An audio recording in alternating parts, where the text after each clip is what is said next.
ോട് രാഷ്ട്രീയ പ്രവർത്തകരോട് ഇങ്ങനെ പിടിക്കപ്പെടുന്ന ആളുകളുടെ പേരിൽ UAPA നിയമം ചുമത്തുന്നതിനോട് CPM യോജിക്കുന്നില്ല എന്ന് കോടിയേരി വ്യക്തമായിട്ട് പറഞ്ഞു.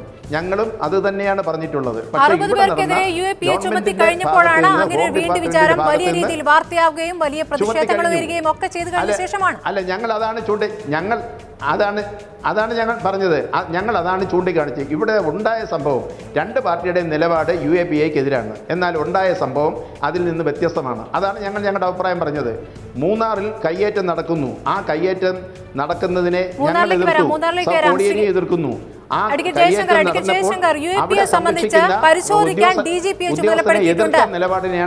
ചുമതലപ്പെടുത്തിയിട്ടുണ്ട് എന്ന് പറയുകയാണ്. DGP ആണ് ഇനി കാര്യങ്ങൾ തീരുമാനിക്കേണ്ടത്. എല്ലാ കാര്യങ്ങളും നടക്കുന്നു, അതിനുശേഷം വീണ്ടും പരിശോധന. ഈ നിലയ്ക്കാണ് എല്ലാ കാര്യങ്ങളും പോകുന്നത്. ആദ്യം തെറ്റുപറ്റുന്നു, പിന്നീട് അത് പരിശോധിക്കാൻ ഏർപ്പാടാക്കുന്നു. അല്ല, തെറ്റുപറ്റിയെന്ന് സമ്മതിക്കുന്നത് തന്നെ വലിയ കാര്യമാണ്. ഇതുവരെ ഈ കഴിഞ്ഞ 60 കൊല്ലത്തിനകത്ത് ഒരു തെറ്റും പറ്റിയിട്ടില്ല എന്ന് വിചാരിക്കുന്ന ആളുകളുണ്ട് ഈ കക്ഷി. അപ്പോൾ അതുകൊണ്ട് തെറ്റുപറ്റിയെന്ന് സമ്മതിക്കുന്നത് DGP കൊണ്ടോ അല്ലെങ്കിൽ ഹെഡ് കോൺസ്റ്റബിളിനെ കൊണ്ടെങ്കിലും പരിശോധിപ്പിക്കട്ടെ. അത് നല്ല കാര്യമല്ലേ? ഇപ്പോൾ ഈ 60 പേർക്കെതിരെ UAPA ചുമത്തിയപ്പോഴെങ്കിലും ഇത് തെറ്റായിപ്പോയെന്ന് മനസ്സിലായല്ലോ. ഇനി 120 പേർക്കെങ്കിലും എതിരെ ചുമത്തിക്കളയാന്ന് വിചാരിച്ചില്ലല്ലോ. അത് നമ്മൾ ആ രീതിയിൽ സന്തോഷിക്കണം. എൻ്റെ അഭിപ്രായം അതാണ്. ഇപ്പോൾ രാഷ്ട്രീയ പ്രവർത്തകരുടെ നേരെ കാപ്പ ചുമത്തരുത് എന്നൊരു കൃത്യമായ നിലപാട് മുഖ്യമന്ത്രി പിണറായി വിജയൻ എടുക്കുകയാണ്. അത് സഭയിൽ പറയുകയും ചെയ്തിട്ടുണ്ട്. അതുപോലെ ഒരു നിലപാട് എന്തുകൊണ്ട് UAPയുടെ കാര്യത്തിൽ എടുക്കാൻ സാധിച്ചില്ല? അല്ല, അത് മുഖ്യമന്ത്രിയോട് ചോദിക്കേണ്ട ചോദ്യമല്ല. അദ്ദേഹം ആഭ്യന്തര വകുപ്പ് ഭരിക്കുന്നു. പക്ഷേ ഇവിടെ പറ്റുന്നത് എന്താ വെച്ചാൽ, കോൺഗ്രസ് ഭരിക്കുമ്പോൾ ഒരു രീതിയിൽ പറയും, CPM ഭരിക്കുമ്പോൾ വേറെ രീതിയിൽ പറയും. ആ രീതിയിൽ മാറ്റി പറയുമ്പോഴാണ് ഈ പ്രശ്നം ഉണ്ടാകുന്നത്. ഇപ്പോൾ ADB വായ്പയെക്കുറിച്ച് നമുക്ക് ഓർമ്മയില്ല. പണ്ട് AK ആന്റണി ഭരിക്കുന്ന സമയത്ത്, ഉമ്മൻചാണ്ടി ഭരിക്കുന്ന സമയത്ത് ADBയിൽ നിന്ന് വായ്പ എടുക്കുന്നത് വലിയ തെറ്റാണെന്ന് പറഞ്ഞു. അതിനെതിരെ നമ്മൾ ഒരു ഉപരോധം നടത്തി, സമരം നടത്തി. അത് കഴിഞ്ഞ് അച്യുതാനന്ദൻ്റെ സർക്കാർ വന്നപ്പോൾ ADBയിൽ നിന്ന് വായ്പ എടുത്തു. അപ്പോൾ ഇതെങ്ങനെ വ്യാഖ്യാനിക്കും? അത് ഉമ്മൻചാണ്ടി എടുത്തത് പിന്തിരിപ്പൻ ADB വായ്പ, നമ്മളെടുത്ത് പുരോഗമന ഉന്മുഖമായ ADB വായ്പ എന്ന് പറയേണ്ടി വന്നു. അങ്ങനെയാണ് സംഭവിക്കുന്നത്. ഇവിടെ പലപ്പോഴും സംഭവിക്കുന്നതാണ്. അവർ ചുമത്തിയത് മുന്തിരിപ്പൻ കാപ്പ.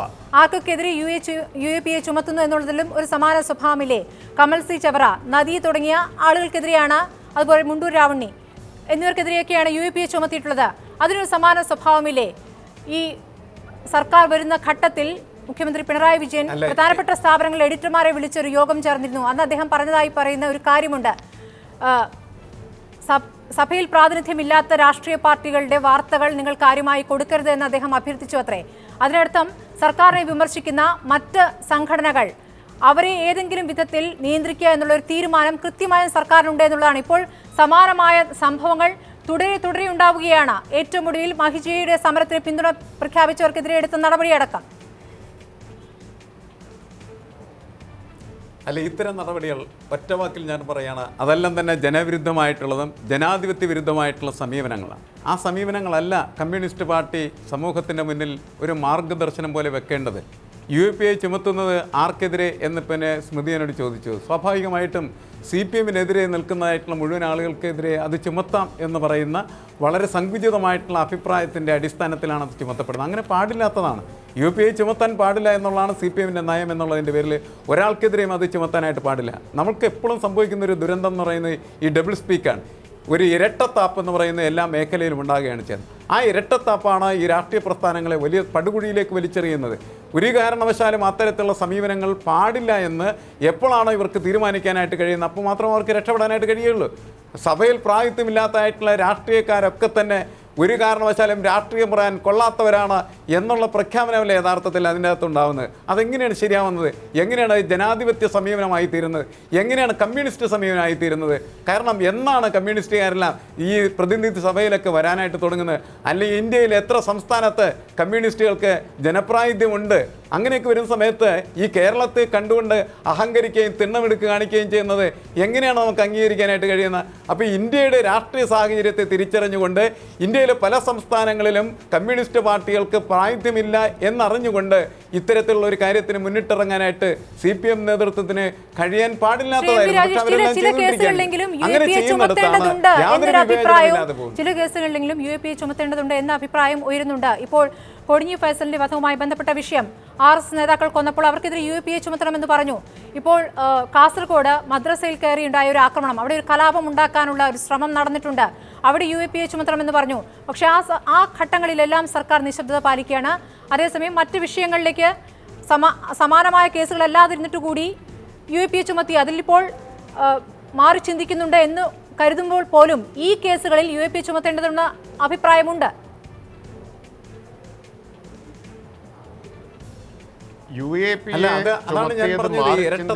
എന്ന് കരുതുമ്പോൾ പോലുമെന്ന് സ്മൃതി എത്ര ഒഴുക്കനായിട്ടാണ് പറഞ്ഞു പോകുന്നത്. ഇവിടെ ഇപ്പോ ചോദ്യം എന്നോടല്ലേ? അതെ അതെ, ചോദ്യം എന്നോടല്ലേ? അതെ രാജേഷ്. അപ്പോ മറ്റാരോ കൂടി സംസാരിക്കുന്നതായിട്ട് തോന്നുന്നു. അതാ ഞാൻ പറഞ്ഞത്. ഇത് ഏതാണ്ട് ഒരു ചീഫ് വിസ്താരം പോലെയും ക്രോസ് വിസ്താരം പോലെയാണ്. എന്നെയൊക്കെ ക്രോസ് വിസ്തരിക്കുകയാണ്. പ്രതിഭാഗം സാക്ഷി എന്ന നിലയിൽ എന്നെ ക്രോസ് വിസ്താരത്തിന് വിധേയമാക്കുന്നു. ശ്രീ പിയേഴ്സണും ജയശങ്കറും മറ്റേ പ്രോസിക്യൂഷൻ സാക്ഷികൾ എന്ന നിലയിൽ ഒരു ചീഫ് വിസ്താരമാണ് അവരോടുള്ള ചോദ്യങ്ങളിൽ സ്മൃതി നടത്തുന്നത്. അവരേതെങ്കിലും കാര്യം നിങ്ങൾ ഉദ്ദേശിക്കുന്ന തരത്തിൽ വിട്ടുപോയാൽ അത് പറയിപ്പിക്കാനുള്ള ചോദ്യം ചോദിക്കുന്നത് ഞാൻ കേൾക്കുകയുണ്ടായി. അതിൽ വിരോധമൊന്നുമില്ല. ഞാനൊരു ജയശങ്കർ അദ്ദേഹത്തിന് വക്കീലായതുകൊണ്ട് കുറച്ചുകൂടി നന്നായിട്ടത് മനസ്സിലായിട്ടുണ്ടാവും. അതവിടെ നിൽക്കട്ടെ. ഞാൻ പറഞ്ഞു വന്നത് UAPA ഇവിടെ ചുമത്തിയത് സർക്കാർ നയത്തിനെതിരാണ്, പാർട്ടിയുടെ നയത്തിനെതിരാണ് എന്ന് പറഞ്ഞ് പരസ്യമായിട്ട് ഇടപെടുകയും പരസ്യമായി തിരുത്തുകയും ചെയ്തത് CPIMന്റെ സംസ്ഥാന സെക്രട്ടറിയാണ്, കോടിയേരിയാണ്. നദിയുടെയും കമലിൻ്റെയും വിഷയം വന്നപ്പോൾ അത് ഇപ്പോൾ രണ്ടുപേർക്കുമെതിരായിട്ട് UAPA നടപടികൾ നിർത്തിവെച്ചു എന്നാണ് അറിവ്. അക്കാര്യങ്ങളിലൊക്കെ ഒരു ചെറിയ ഇടപെടൽ നടത്തിയ ഒരാളാണ്. അന്ന് DYFIയുടെ അഖിലേന്ത്യാ പ്രസിഡൻ്റായിരുന്നു എന്ന നിലയിൽ ഞാനും, പ്രത്യേകിച്ച് കമൽ സി ചാവറയുടെ എല്ലാം കാര്യത്തിൽ പലതവണ അദ്ദേഹം എന്നെ വിളിക്കുകയും സംസാരിക്കുകയും ഒക്കെ ചെയ്തതാണ്. ഇന്ന് അതിൽ അക്കാര്യത്തിൽ തന്നെ കോടിയേരി ഉൾപ്പെടെയുള്ള ആളുകൾ നേരിട്ടിടപെട്ടിട്ടുള്ളതാണ്. ആ രണ്ട് കാര്യവും നിർത്തിവെച്ചു എന്നതാണ് വസ്തുത. നിങ്ങൾ എത്ര ഉഴപ്പിയാണത് പറഞ്ഞു പോയത്, എത്ര ഒഴുക്കനായിട്ടാണത് പറഞ്ഞു പോയത്. അങ്ങനെയാണോ? തെറ്റായ നടപടി പോലീസിൻ്റെ ഭാഗത്തു നിന്നുണ്ടായപ്പോൾ ഇടപെട്ടു, തിരുത്തി. ആ തിരുത്തലിനെ അംഗീകരിക്കാൻ തയ്യാറായില്ലെങ്കിലും നിങ്ങൾ എകഴ്ത്താതിരിക്കുകയെങ്കിലും ചെയ്യണ്ടേ? അതൊരു നയമായിരുന്നെങ്കിൽ പോലീസിന് ഒരു വീഴ്ച ആദ്യമേ പറ്റുകയില്ലായിരുന്നു എന്നുള്ളതാണ്. കാപ്പിയുടെ കാര്യത്തിൽ എടുത്ത പോലെ കൃത്യമായ ഒരു നിലപാട്, ഒരു പ്രഖ്യാപനം സർക്കാരിന്റെ ഭാഗത്തുണ്ടാവുമെങ്കിൽ അങ്ങനെ ഒരു ചോദ്യം ഉയരുകയുണ്ടാവുകയില്ല എന്നാണ് ഞാൻ പറഞ്ഞത്. മറ്റൊന്ന്, താങ്കൾ നേരത്തെ പറഞ്ഞു അവരെ രണ്ടുപേരെയും സാക്ഷികളാക്കി താങ്കളെ ചോദ്യം ചെയ്യുന്നു എന്ന്. താങ്കളും പ്രകാശ് ബാബുവും ഒക്കെയാണ് ജനങ്ങളോട് പറയാൻ ബാധ്യതപ്പെട്ടവർ. മറ്റൊരു അങ്ങനെയല്ല, അവർക്ക് ഒരു അഭിപ്രായം പറഞ്ഞു പോയാൽ മതിയാണ്. അത്രയും സമ്മതിച്ചതിൽ എനിക്ക് സന്തോഷമുണ്ട്. സ്മൃതി അത് സമ്മതിച്ചതിനെ ഞാൻ അംഗീകരിക്കുന്നു. തീർച്ചയായിട്ടും ഞങ്ങൾക്ക് അവരെക്കാൾ കൂടുതൽ ഉത്തരവാദിത്തമുണ്ട്. നിങ്ങൾ ചോദ്യം ചെയ്താലും വിരോധമൊന്നുമില്ല. ആ ചോദ്യത്തിനെല്ലാം ഉത്തരം പറയാൻ തന്നെയാണ് ഇവിടെ ഇരിക്കുന്നത്. കഴിയാവുന്നത്ര തൃപ്തികരമായിട്ട് ഉത്തരം പറയാനാണ് ഇരിക്കുന്നത്. അപ്പോൾ UAPAയുടെ കാര്യത്തിൽ ഇടപെട്ടു തിരുത്തി എന്നത് ചെറിയ കാര്യമാണോ? സർക്കാർ നയത്തിന് വിരുദ്ധമായിട്ട് പോലീസ് പ്രവർത്തിച്ചു. ഇതാദ്യമായിട്ടാണോ അങ്ങനെ പ്രവർത്തിക്കുന്നത്? സർക്കാർ നയത്തിന് വിരുദ്ധമായിട്ട് പലപ്പോഴും ഉദ്യോഗസ്ഥ തലത്തിലുള്ള പ്രവർത്തനം ഉണ്ടാകുമ്പോഴല്ലേ, അത് ഉണ്ടാവുമ്പോൾ തിരുത്താനല്ലേ സർക്കാർ. അത് തിരുത്തുക എന്നുള്ളതല്ലേ ഗവൺമെൻറ് ചെയ്യേണ്ടത്. അവിടെ വീഴ്ച വന്നാലാണ് നിങ്ങൾക്ക് സർക്കാരിനെ വിമർശിക്കാൻ കഴിയുക. നിങ്ങൾ ആദ്യം തന്നെ എന്തുകൊണ്ട് പോലീസ് വീഴ്ച വരുത്തി എന്ന് ചോദിക്കുന്നത് എത്ര ബാലിശമായിട്ടുള്ള വാദമാണ്.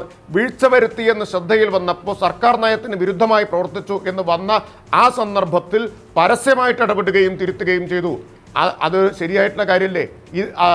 ആ സമീപനമാണോ BJP ഗവൺമെൻറ് സ്വീകരിക്കുന്നത്? ആ സമീപനമാണോ കഴിഞ്ഞ UDF സർക്കാർ സ്വീകരിച്ചത്? ഈ UAPA തന്നെ ഏത് കാലത്താണ് ചുമത്തിയത്?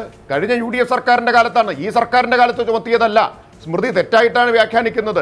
കഴിഞ്ഞ UDF സർക്കാരിൻ്റെ കാലത്ത് ചുമത്തിയ UAPA ഇപ്പോൾ പുനഃപരിശോധിക്കുന്നത്. എല്ലാ UAPA കേസുകളും ഇപ്പോൾ പുനഃപരിശോധനയ്ക്ക് വിധേയമാക്കിക്കൊണ്ടിരിക്കുകയാണ് എന്ന വസ്തുത നിങ്ങൾക്ക് നിഷേധിക്കാനാവുമോ? രണ്ടാമത്തെ കാര്യം, കൊടിഞ്ഞി ഫൈസൽ വധക്കേസ് അതുപോലെ UAPA ചുമത്തേണ്ടതുണ്ട് എന്ന ചോദ്യത്തിന് കൂടി ഉത്തരം ശ്രീ MP രാജേഷ്. അതിലേക്കാണ് ഞാൻ വരുന്നത്. CPIMന് ഇക്കാര്യത്തിലുള്ള നയം ഭീകരവാദ സ്വഭാവമുള്ള കേസുകളിൽ ഒഴികെ മറ്റ് കേസുകളിൽ UAPA ചുമത്തേണ്ടതില്ല എന്നുള്ളതാണ്. തീവ്രവാദ സ്വഭാവമുള്ള കേസുകൾ, അത്തരം കേസുകളുടെ